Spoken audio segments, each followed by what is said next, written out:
দেখতেছেন একজন চাইনিজ বুড়ি, তিনি ওই যে আগের যুগে যেভাবে মানুষ বিভিন্ন শস্য থেকে টন তৈরি করতো, দেখেন সেই জিনিসটা উনি করছেন। এবং দেখেন,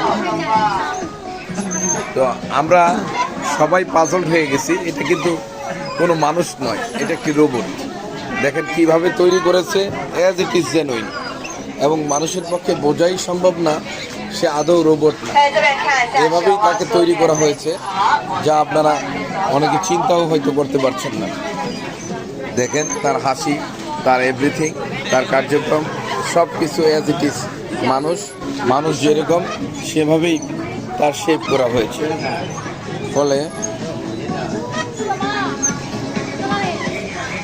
ফলে জিনিসগুলো আপনাদেরকে বুঝতে হবে।